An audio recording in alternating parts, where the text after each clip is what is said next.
푸셈의 거꾸로 동아시아사 선택 강좌 10번 10강 시간입니다. 이번에는 강의 중점 2학기 강의 중점 19번 국민당과 공산당의 국공내전과 중화인민공화국의 수립 20번 한국전쟁 6.25 전쟁 한국전쟁 21번 베트남 전쟁에 대해서 살펴보도록 하겠습니다. 먼저 국공내전과 중화인민공화국의 수립. 2차 세계대전이 끝나고 나서 미국과 소련은 체제와 이념을 놓고 대립을 하죠. 둘 다 핵을 가지고 있기 때문에 3차 세계대전까지 일어나진 않았지만 으르렁거리는 거죠. 열전, 뜨거운 열전까지는 일어나지 않지만 대립하는 냉전 체제가 성립됩니다. 미국을 위시한 서방 진영은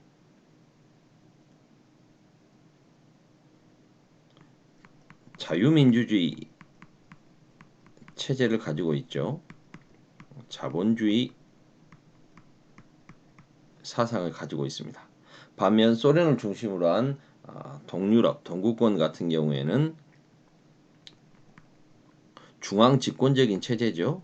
사회주의, 공산주의 국가를 만들고요. 그 이념도 마르크스 레닌주의 사상을 가지고 있지 않습니까? 이렇게 해서 국제 질서가 대립하는 것을 냉전 체제라고 합니다.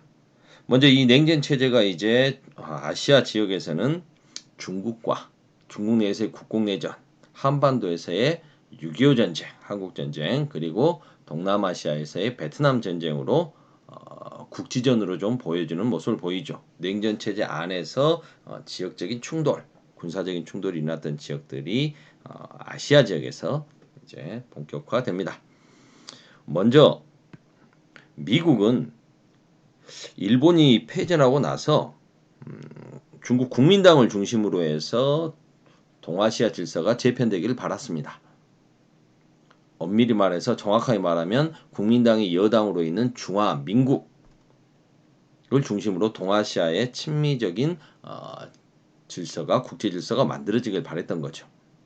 소련은 소련대로 2차 국공 합작 중이었기 때문에 국민당 안에서 공산당을 지원해 주면서 세력을 키우겠다는 생각이었습니다. 그래서 소련도 중화민국을 인정해 줬죠. 그래서 중화민국 중심으로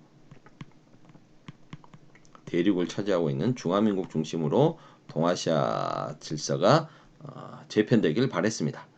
그런데 이 국민당과 공산당이 중화민국 안에서 충돌을 하는 조짐을 보이는 거죠. 그래서 미국과 소련이 나서서 평화협상을 중재합니다. 그런데 이제 국민당이 공산당을 공격하면서 본격적으로 내전이 시작되는 거죠. 뭐 45년 7월 달로 보기도 하고 46년부터 보기도 하는데 하여튼 1945년 7월부터 국공내전이 시작됩니다. 언제까지? 49년 10월까지. 초기에는 미국이 지원해주고 압도적인 군사적 우위에 있었던 국민당이 유리했죠. 군대도 거의 뭐 430만 명 정도가 있었으니까요. 그런데 430만 명의 압도적인 군대를 가지고 공산당의 120만 명 정도 되던 공산당군과 싸워서 중국 공산당과 싸워서 초반에는 전쟁을 주도하고 만주와 화북 지역의 주요 도시를 점령합니다. 특히 이 화북 지역 중에서는 중국 공산당의 근거지였던 예난도 포함되어 있었죠. 중국 공산당 입장에서는 자신들의 근거지 수도까지도 뺏길 정도로 탈탈 털린 겁니다. 그런데 이제 소련의 지원과 함께 공산당의 반격이 시작됩니다. 중국 국민당 같은 경우에는 군대 수는 많았지만 기본적으로 군벌 출신들이 이제 국민당으로 투항해 오면서 그 뿌리가 군벌들이었습니다. 그러다 보니까 많이 부패해 있었죠. 더군다나 이제 인플레이션이 굉장히 심각해서 민심도 많이 잃었고요. 반면에 공산당 같은 경우에는 농민들이 가장 원하는 토지 개혁을 실시합니다. 그래서 국민들의 지지를 얻었던 거죠. 농민들의 특히 지지를 얻었던 거 아닙니까? 그러다가 이제 47년도부터 공산군이 반격을 시작하고 전세가 역전됩니다. 우리 교과서에도 그 표가 하나 있습니다만 국공내전이 시작할 무렵에 국민당의 군대 수가 아까 선생님 말씀드렸던 것처럼 430만 명 정도 됐습니다. 반면 중국 공산당의 군대 수는 120만 명밖에 안 됐죠. 그런데 국공내전이 끝날 무렵에 공산당의 군대 수는 400만 명으로, 반면에 중국 국민당의 군대 수는 149만, 150만 명 정도로 완전히 크로스됩니다. 민심을 잃었음을 알 수가 있는 거죠. 국민당이 민심을 잃었음을 알 수 있습니다. 오죽했으면 장제스 같은 경우도 솔직히 말해 중국이나 외국에서 오늘날의 우리 국민당처럼 낡아빠지고 퇴폐한 정당이 있습니까? 얼이 빠져있고 기울도 없고 더 나아가 오늘의 우리처럼 옳고 그름을 판단할 기준조차 없는 정당은 있은 적이 없었습니다. 이따위 정당은 오래전에 부서져 쓸어버렸어야 했어요. 라고 장제스가 1948년 1월 달에 말할 정도로, 자기가 자기 당을 이렇게 비난할 정도로 썩었다는 거죠. 결과적으로 공산당은 중국 본토를 장악합니다. 1949년 10월 베이징의 자금성에서 중화인민공화국을 선포하죠. 중화인민공화국 수립을 선포합니다. 국민당은 국부천대라고 해서 국민당 정부가 천대, 대만으로 옮겼다라는 뜻입니다. 1949년 10월 1일 중화인민공화국이 선포됐다면 더 이상 본토에 있지 못하고 이미 그 전부터 타이완으로 옮길 준비를 하고 있었지만 1949년 12월에 결국 타이완으로 국민당이 넘겨가면서 이제 열강들, 강대국들이 속속 중화인민공화국을 인정하고 중화민국의 승인을 취소합니다. 제일 먼저 취소한 나라가 홍콩 때문인지 영국이었다고 하네요.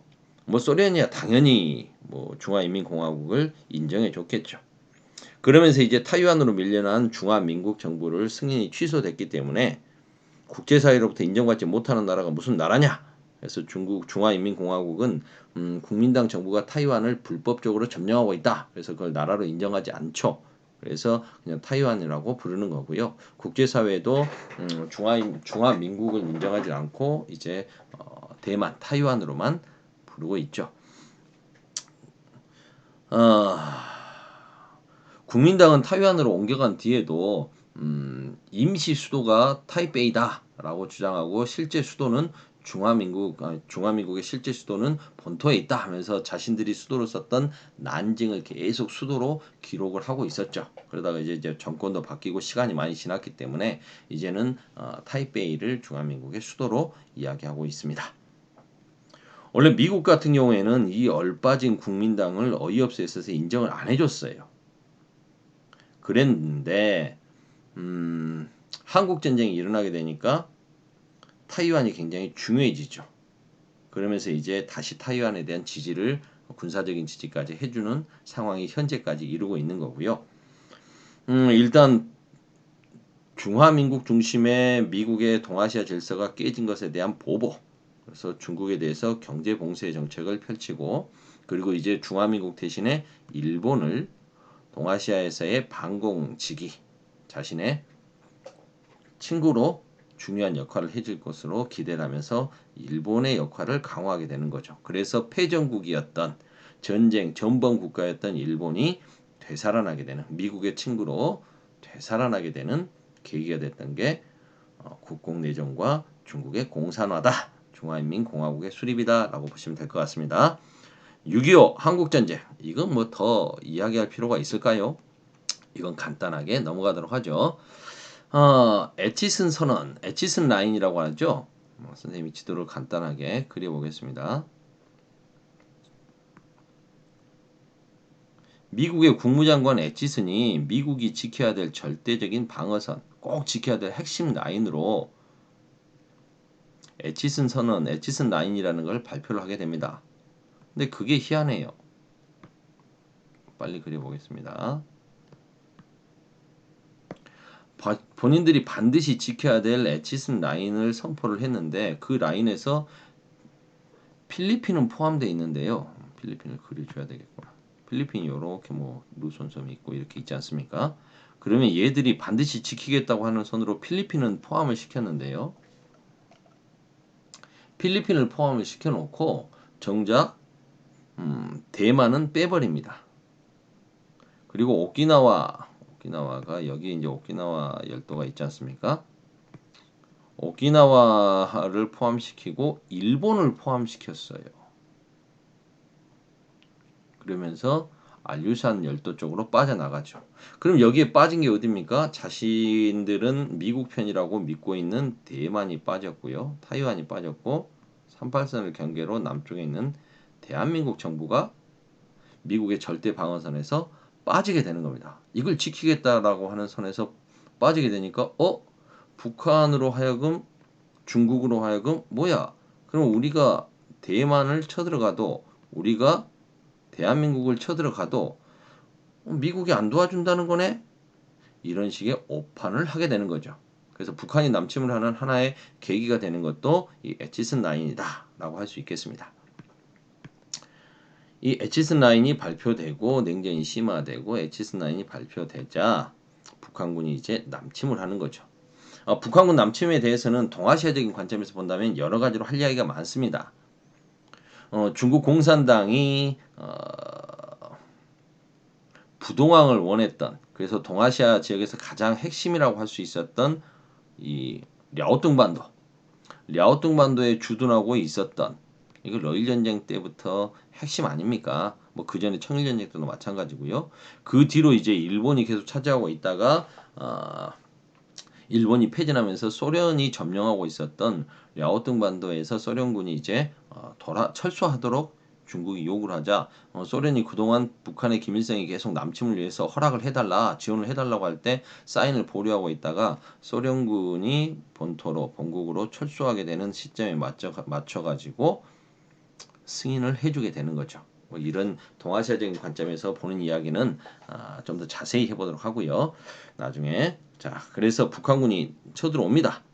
그리고 이제 최초로 유엔군이 파견하게 되는 거죠. 참전하게 됩니다. 북한군이 참전해서 처음에 정신없이 밀렸죠. 낙동강 방어선까지 밀려 있었는데 이제 유엔군 참전하고 인천 상륙작전 성공하고 이러면서 전세가 역전돼서 북쪽까지 올라가서 압록강에서 수통에 물을 담던 국군의 사진까지 찍히게 되는 거죠.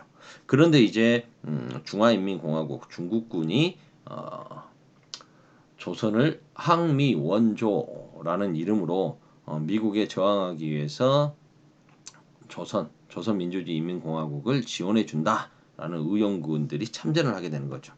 이름이 좋아서 말이 그럴듯하게 의용군이지 정식 군대라고 할 수 있겠죠. 이들이 참전하게 되면서 이제 다시 일사후퇴 밀려 내려오다가 다시 이제 38선 부근에서 치열하게 공방전을 펼치는, 영화 고지전 보시면 알 겁니다. 휴전회담이 들어가고 이제 조금이라도 더 땅을 차지하기 위해서 치열하게 공방전을 펼치는 거죠. 스탈린의 제안으로 휴전회담은 시작됐지만 이 휴전회담이 굉장히 오래가지 않습니까? 51년 7월 달에 휴전회담이 시작돼서 53년 7월 27일 날 휴전협정이 맺어졌으니까 거의 2년 걸린 거죠. 왜 이렇게 휴전회담이 2년이나 걸렸을까요? 공산 측에서 그 포로 석방 문제, 이런 문제들, 그 다음에 영토, 휴전선을 어디에 그을 것이냐라는 부분 가지고 계속 질질 끌죠. 여기에는 소련의 지원을 계속 받아서 공군과 해군력을 증강시키려고 하는 마오쩌둥의 의지, 그리고 미국의 관심을 유럽이 아니라 아시아 한반도에 묶어쓰고 싶었던 스탈린의 의지, 이런 것들이 복합적으로 작용됐기 때문에 휴전회담은 길어질 수밖에 없었다. 결국 1953년에 가서야 종전이 아니라 정전, 잠깐 쉬는 걸로 휴전회담이 성립되게 되는 거죠. 53년 7월 27일. 여기 써져 있구나. 그리고 이제 전쟁을 끝내기 위해서 54년에 제네바 회담을 열었으나 끝내 합의 실패. 이 제네바 회담 1954년은 베트남 전쟁과도 관련이 있으니까 동아시아사 시간에서는 꼭 알아두시기 바랍니다. 결국 한국 전쟁의 영향으로 되살아난 건 일본이죠. 원래 미국은 일본이 다신 전쟁이 일어나지 않게 팍 밟아버릴 계획이었기 때문에 무기도 군대도 다 해체시키고 군수공장도 다 폐쇄시키고 하고 있었죠. 그런데 중국이 공산화되다 보니까 다시 일본을 살려줄 필요가 생겼고 반공지기 같은 연대할 수 있는 친구로서 손을 잡을 필요가 있어졌죠. 그리고 한국 전쟁 와중에 이제 그 일본 같은 경우에는 전쟁 특수로 엄청나게 경제 호황을 누렸을 뿐만 아니라 어, 일본의 무려 군사력을 미군이 치안을 다 담당하고 있었잖아요. 군대가 해산됐으니까. 그런데 그 미군이 주일 미군이 한국 전쟁에 투입되게 되니까 일본 사람들로 하여금 자기들을 지킬 수 있는 군대가 필요하다라는 말들을 하게 되겠죠. 일본은 평화헌법에 따라서 군대를 가질 수 없으니까 대신에 경찰 예비대라는 것을 조직하게 됩니다. 1950년에. 이 경찰 예비대가 바로 지금의 육상 자위대, 해상 자위대하는 일본의 자위대로 발전되는 거죠. 군대를 다시 갖게 된 겁니다. 그리고 이제 미국은 일본을 중심으로 일본의 군사 동맹을 맺고 일본을 중심으로 방공망을 만들게 되는 거죠. 그리고 오키나와 일본이 이 오키나와를 미군 기지로 주지 않습니까? 그래서 미군 오키나와를 중심으로 뭐 방공망, 군사적 방공망이라고 했는데 이 표현이 정확하게 말하면 요 방공하면 공중을 막는다 이런 의미도 헷갈릴 수 있겠네요. 공산주의에 반대한다. 반공을 위한 또는 뭐 한자로 방공망이라고 하면은 공산주의를 방어하기 위한 군사적인 방공망을 형성하게 됐다. 일본이 핵심이 됐다라고 생각하시면 될 것 같습니다. 그 다음에 대만, 타이완은 완전히 버려질 뻔했고 미국 뭐 그 트루먼 대통령도 뭐 저 공산당에게 뭐 점령 당할 것이다 뭐 이렇게 예상됐고 뭐 그래도 싸다라고 했는데 한국 전쟁이 일어나게 되니까 대만 해협에 해군을 파견해주고 대만 중국이 쉽게 한반도에 개입하지 못하도록 하게 하면서 타이완의 중요성이 커지게 되는 거죠. 중국은 북한을 도와줌으로써 여기서 중국은 중화인민공화국입니다. 사회주의권의 정치적인 위상이 상승되고 자기들 안에서 국내 정치 통합의 기반이 마련되었다. 외부에 적이 생기면 내부는 단결하게 되는 거니까요. 그리고 또 그 국부군, 국민당 군대 있죠? 얘들 중에서 대륙에 남아있던 상당수 애들, 걔들 뭐 저기 운남성이라든가 타이 이쪽에 미얀마 이쪽으로 이동해서 버티고 있던 애들 말고 그냥 이렇게 항복해왔던 대다수의 국민당 군대 얘들을 또 한반도 전쟁에 투입시킴으로써 국내에서 골치 아픈 애들도 좀 해결하는 것도 되고요. 국내 정치 통합에 여러모로 기여하게 됩니다.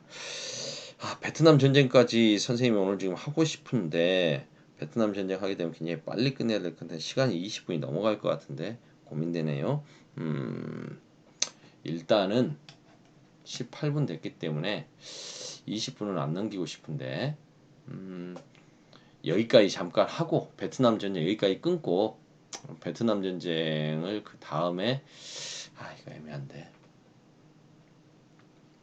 2개씩 하기로 했으니까 끊겠습니다. 일단 여기까지 할게요. 끝.